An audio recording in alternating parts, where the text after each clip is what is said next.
Welcome to Ganesan media. இறைவனுடைய அருளால் நம்ம எல்லாரும் நல்லா இருப்போம். தொடர்ந்து ஆதரவு கொடுத்துட்ருக்கிற எல்லாருக்கும் மனசார நன்றியை தெரிவிச்சுக்கிறப்பா. மறக்காமல் லைக் பண்ணுங்கள், ஷேர் பண்ணுங்கள், சப்ஸ்கிரைப் பண்ணுங்கள். உங்களுடைய ஆதரவையும் கருத்தையும் தெரிவிங்கப்பா. இன்றைக்கி என்ன வீடியோ வாங்க பார்ப்போம். சமூக சேவகி வீரமங்கை வலசைப்பிரியா அவங்க வீட்டில் ஒரு அற்புதமான பூஜை நடந்துச்சு. இந்த பூஜையை நம்ம திரும்ப பார்க்கணும்னா இன்னும் ஒரு வருஷம் காத்துக்கிட்டு இருக்கணும். இப்போ ஆவணி மாதம் பிறந்துருச்சு. ஒவ்வொரு மாதத்துலேயும் வெள்ளிக்கிழமை அப்படின்னாவே அம்மனுக்கு பூஜை. எல்லா கோயில்கள்லேயும் எல்லா தெய்வங்களுக்கும் பூஜை நடக்கும். வெள்ளிக்கிழமை மட்டும் இல்லை, எல்லா நாளும் நடக்கும். இந்த பூஜை எப்படின்னா, ஆடி வெள்ளிக்கிழமை அம்மனுக்கு கூழ் ஊற்றுற அந்த பூஜை தான்ப்பா. அம்மாவுடைய போட்டாவை நல்லா அலங்கரித்து வச்சாச்சு. பூஜைக்கு எல்லா வேலைகளையும் நடந்துக்கிட்டு இருக்குது. அதுங்குள்ளே பிரியாவங்களுக்கு நிறைய ஃபோன் வந்துக்கிட்டே இருக்கும். ஏன்னா இவங்கக்கிட்ட ஒரு பிரச்சனையை சொல்லிவிட்டு அதை சரி பண்ணாமல் விடவே மாட்டாங்க. அது அவங்களுக்கு ரொம்ப பிடிச்ச விஷயம். சமூக சேவகி வலசைப்பிரியா அப்படின்னாவே எல்லாருக்கும் பிடிக்கும். இப்போ பார்த்திங்கன்னா அவங்க வீட்டில் இருக்கிறவங்க எல்லாருமே பூஜைக்கு நிறைய உதவிகள் பண்ணிகிட்ருக்காங்க. இப்போ முனீஸ்வரனுக்கு தேவையானதெல்லாம் எடுத்து வச்சதை பார்த்துருப்பீங்க. இடையில பார்த்திங்கன்னா கீழே மேலேருந்து அப்படியே வீடியோ எடுத்தேன். தேவி அகாடமி ஸ்கூல் அங்கே இருக்கிறவங்கெல்லாம், அந்த ஸ்கூல் பக்கத்தில் இருக்கிற பிளாட்டில் இருக்கிறவங்கெல்லாம் அம்மனுக்கு கூழ் ஊற்றி அன்னைக்கு சிறப்பாக கொண்டாடிக்கிட்டு இருந்தாங்க. இப்போ வலசைப்பிரியா அம்மா அவங்க வீட்டுக்கார் தேங்காய் உடைச்சி பூஜை பண்ணுறாரு. இந்த மாதிரி குடும்பத்தோட பூஜைகள் பண்ணும்போது இறைவனுக்கு ரொம்ப சந்தோஷமாக இருக்கும். எப்படின்னு கேட்குறீங்களா? இப்போ நம்ம வீட்டுக்கு ஒரு விருந்தாளி வராங்கன்னு வச்சுக்கோங்களேன். இங்கிலீஷில் சொன்னால் கெஸ்ட்டு இல்லையா? அவங்க வரும்போது நம்ம வீட்டில் இருக்கிறவங்க எல்லாருமே வாங்க வாங்க வாங்க உட்காருங்க, நல்லா இருக்கீங்களா, உங்களைத்தான் எதிர்பார்த்துக்கிட்டு இருந்தோம், நீங்கள் வந்தது ரொம்ப சந்தோஷம் அப்படின்னு சொல்லிவிட்டு அவங்க வீட்டில் மற்ற உறவுகள் வராமல் இருந்தால் அவங்களாம் நல்லா இருக்காங்களா அப்படின்னு கேட்டுட்டு, பக்கத்து வீட்டில் நம்மளுக்கு தெரிஞ்சவங்க யாராவது இருந்தால் அவங்களையும் நல்லா இருக்காங்களான்னு கேட்டுட்டு, அதுக்கப்புறம் வந்தவங்களுக்கு ஒரு கிளாஸ் தண்ணி கொடுத்துட்டு, மழை காலமாக இருந்தால் காப்பி தான் கொடுக்கணும். அதுக்காக வேண்டி நல்லா குளிரில் வரும்போது தண்ணி மூந்து கொடுக்கக்கூடாது, சரிங்களா? இப்போ வலசைப்பிரியா அவங்க பூஜை பண்ணிகிட்ருக்காங்க. எதுக்கு அதை சொல்ல வரேன்னா, அந்த மாதிரி எல்லாம் நம்ம அந்த வந்த உறவுகளை உபசரிக்கும் போது அவங்களுக்கு சந்தோஷமாக இருக்கும். அவங்களுடைய ஆசீர்வாதம் நம்மளுக்கு கிடைக்கும். அதனால தான் பார்த்திங்கன்னா கல்யாணம் வைக்கும்போது நம்மளுக்கு பகையாக இருக்கிறவங்கள கூட இந்த நேரத்தில் அவங்களுடைய சாபம் நம்மளுக்கு வரக்கூடாது, தெரியாமல் ஏதோ நம்ம தவறு செஞ்சிட்டோம், அவங்கள நம்ம கூப்பிடணும் அப்படின்னு சொல்லிட்டு நிறைய உறவுகள் பார்த்திங்கன்னா அந்த நேரத்தில் போய் எதையும் மனசில் வச்சுக்காதீங்க, வீட்டுக்கு வாங்க, எங்கள் பிள்ளைகளுக்கு ஆசீர்வாதம் பண்ணுங்கள், கல்யாணம் வச்சுருக்கோம் அப்படின்னு தேங்காய் பழ தட்டோடு போய் வெத்தலை பாக்கு வச்சு கூப்பிடுவாங்க. அந்த காலத்தில் ஒரு பழமொழியெல்லாம் சொல்லுவாங்க, வெத்தலை பாக்கு வச்சு அழைச்சையா, வெத்தலை பாக்கு வச்சு நான் அழைச்சேனா அப்படின்னு சில பேச்சுகள்லாம் பேசிப்பாங்க. அது இன்னமும் அந்த நடைமுறையில் பாரம்பரியமாக நடந்துக்கிட்டு இருக்கு. ஏன்னா மகாலட்சுமி வெத்தலை பாக்கெல்லாம் வச்சு கூப்பிட்டா மகாலட்சுமியே நம்மளுக்கு ஆசீர்வாதம் பண்ண மாதிரி. இப்போ இந்த பூஜையில் பார்த்திங்கன்னா எல்லோரும் கும்பிட்றாங்களா. இப்போ நான் ஏன் சிரிச்சுக்கிட்டு போகிறேன்னா, ஊட போய் அம்மா நீங்கள் போய் கும்பிடுங்க, நான் இருக்கிற உடம்புக்கு இந்த சந்துக்குள்ளே எப்படிம்மா போகிறதுன்னு பால்கனியில் வச்சு கும்பிட்டுட்ருக்காங்க. திரும்ப எனக்கு ஒரு அடி விழுந்துச்சு பாருங்கள், மறக்கவே முடியாது என் வாழ்க்கையில். அப்படி ஒரு அடி. எதுக்கு அந்த அடி விழுந்துச்சுன்னு எனக்கே தெரியலை. அன்றைக்கி ஒரு முக்கியமான வேலை வீட்டில் இருந்துச்சு, அதை விட்டுட்டு சாமி கும்பிட போனேன். இங்கே பாருங்கள், தலையில் நல்லா இடிச்சுக்கிட்டேன்னா, இருந்தாலும் பரவாயில்ல, நம்மளுக்கு சாமி கும்பிட்றது முக்கியம் அப்படின்னு போயிட்டு வந்தேன். இருந்தாலும் அந்த எந்த வேலையை நான் விட்டுட்டு போனேனோ அந்த வேலை நடக்கலை. ஆனால் அது சீக்கிரம் நல்லபடியாக நடந்துடும். ஏன்னா கடவுளுடைய அருள் தள்ளி போனால் அதில் ஒரு நல்ல விஷயம் இருக்கும் அப்படின்னு நினைக்கிறேன். ஒரு சந்தோஷம் என்னென்னா, எல்லோரும் பார்த்து அந்த வீட்டில் அனுபவம் இருக்கிறவங்க, அதாவது அந்த இடத்துக்கு போய் வந்தவங்க, அதனால் உஷாராக வந்துட்டாங்க. இப்போ இந்த செல்லக்குட்டியெல்லாம் அப்படியே வந்துருச்சு. இவங்க பார்க்குறதுக்கு குழந்த மாதிரியே பேசுவாங்க. ரொம்ப நல்ல டைப்பு. இவங்க பேர் ஜாஸ்மின். இவங்களை எனக்கு ரொம்ப பிடிக்கும். ஏன்னா அழகாக பேசுவாங்க, நல்லாயிருக்கும். பிரியா அவங்க பிஏ இவங்க தான். இந்த தம்பி கும்பிட போகிறார் இல்லையா, இவருக்கு அந்த இடம் கொஞ்சம் நல்லா தாராளமாக இருந்துச்சு. ஏன்னா ஒல்லியாகவும் இருக்கார், ஹைட்டும் ரொம்ப இல்லை. சரி, கும்பிட்றதைத்தான் நான் வீடியோ எடுத்துக்கிட்டு இருக்காரு. அதாவது இவங்க பையன் வீடியோவை எடுக்கிறாரு. நான் அங்கே உட்காந்து பேசிக்கிட்டு இருக்கிறேன் சாமி விஷயத்த.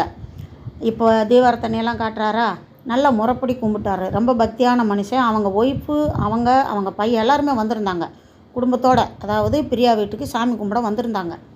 ஏன்னா பிரியா வீட்டுக்கு சாமி கும்பிட கூப்பிட்டுட்டாவே நெருங்கின உறவுகள் நிறைய பேர் வருவாங்க. இப்போ பார்த்திங்கன்னா சாமி கும்பிட்டுட்டு அவர் எந்திரிப்பார் பாருங்க, நல்லா தலையில் இடிச்சுக்கிடுவார்ப்பா. ஒரு பக்கம் அவரை பார்த்து ரொம்ப வருத்தப்பட்டேன். இங்கே பாருங்கள். ரெண்டாவது, அவர் சிரிச்சுக்கிட்டு வந்தாரா, எங்களுக்கு சிரிப்பு தாங்க முடியல. இந்த பக்கம் இருக்கிறவங்களாம் சிரிச்சிட்டோம். என்னென்னா அவங்க சொல்கிறாங்க, அம்மாவுக்கு தலையில் இடிச்சிருச்சு, வருத்தமாக இருந்துச்சு, அண்ணனுக்கும் தலையில் இடித்ததுனால சந்தோஷமாயிருச்சு, ஏன்னா 2 பேருக்கும் சேர்ந்து கிடச்சிருச்சுலன்னு.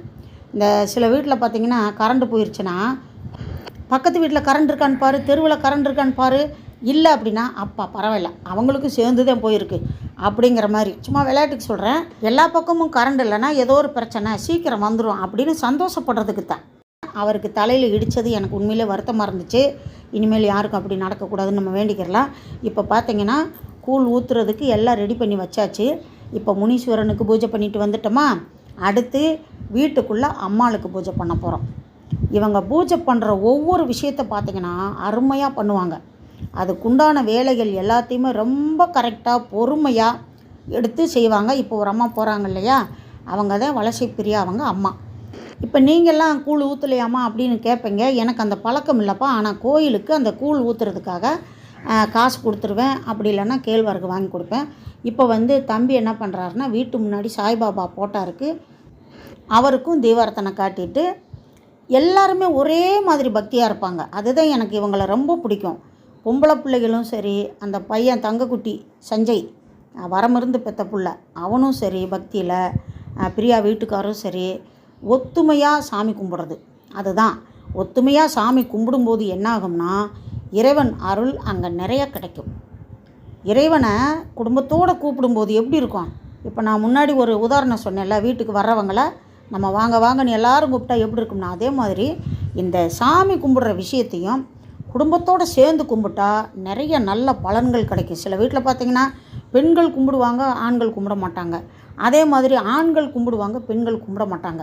அவங்களுக்கெல்லாம் ஏதாவது மன கஷ்டம் இருந்துக்கிட்டே இருக்குது. என் வாழ்க்கையில் பார்த்துட்டேன், யாரும் தவறாக நினைக்க வேண்டாம். எல்லாரும் ஒரே மாதிரி தெய்வத்தை வணங்கும்போது அது வேறு மாதிரி பவர் கிடைக்கும். இப்போ நானும் கும்பிட்டேன். அந்த தலையில் இடித்ததெல்லாம் அப்பப்போ லேசாக கையில் தடவிக்கிட்டு சிரிச்சுக்கிட்டு அது ஒரு காமெடியாக போச்சு. 1.25 மணி நேரம் எடுத்த வீடியோப்பா. அதை நான் சுருக்கி போட்டாதே சரியாக இருக்கும். ஏன்னா நம்ம செல்லுலேயே எடுத்து எடிட்டிங் பண்ணி போடுறோம். அதனால தான் வேக வேகமாக வேலை செய்கிற மாதிரி வீடியோவை ஓட்டிட்டேன். ஏன்னா எல்லாரையும் காட்டணும். நான் ஒருத்தர் 2 பேரை மட்டும் காட்டிட்டு விட்டுட்டேன்னா, எங்கம்மா நான் பூஜை பண்ணேன், நான் வீடியோவில் வரவே இல்லை அப்படின்னு என்னை கேள்வி கேட்பாங்க. உரிமையோடு பேசுகிற உறவுகள் இவங்கெல்லாம். அது மாதிரி எல்லாருக்குமே அந்த தீபாரத்தனை காட்டி எல்லாருக்குமே ஆசீர்வாதம் பண்ணி, இவங்களும் ரொம்ப பக்தி வலசை பிரியா அவங்கெல்லாம் பார்த்திங்கன்னா பூஜை பண்ணும்போது அவங்கள அறியாமையே அவங்களுக்கு ஒரு அருள் வந்துடும். நாங்கள்லாம் அதை கண்கூட பார்த்துக்கிட்டு இருக்கோம். இப்போ பார்த்திங்கன்னா சாமிக்கு வச்சு கும்பிட்ட அந்த சாப்பாடை கலந்து எல்லாருக்கும் அந்த பிரசாதம் கிடைக்கணும் அப்படின்ட்டு ஒரே மாதிரி கொடுக்குறாங்க. எல்லாருக்கும் கிடைக்கணும், எல்லோரும் நல்லா இருக்கணும் அப்படிங்கிற மாதிரி. இவங்களுடைய நோக்கமே என்னன்னு தெரியுமாப்பா? நிறைய பேருக்கு நல்ல உதவிகள் பண்ணணும், வயிறார சாப்பாடு போடணும், நல்ல ஒரு இரக்க குணம். அதே மாதிரி தைரியமான பெண்மணி. என்னை தான் திட்டுறாங்க, அம்மா வீடியோ அப்புறம் எடுக்கலாம், முதல் சாப்பிடுங்கம்மா அப்படின்னு சொல்லி பாசமாக. நான் எப்படின்னா வீடியோ எடுக்க ஆரம்பிச்சிட்டேன் அப்படின்னா ஆரம்பத்துலேருந்து அந்த நிறைவு பகுதி வரைக்கும் எனக்கு வீடியோ வேணும், அப்போ தான் எடுப்பேன். இப்போ எல்லாருக்கும் பார்த்திங்கன்னா கையில் தான் கூழ் ஊற்றி குடிக்கணும், அதைத்தான் அவங்க பண்ணிகிட்ருக்காங்க.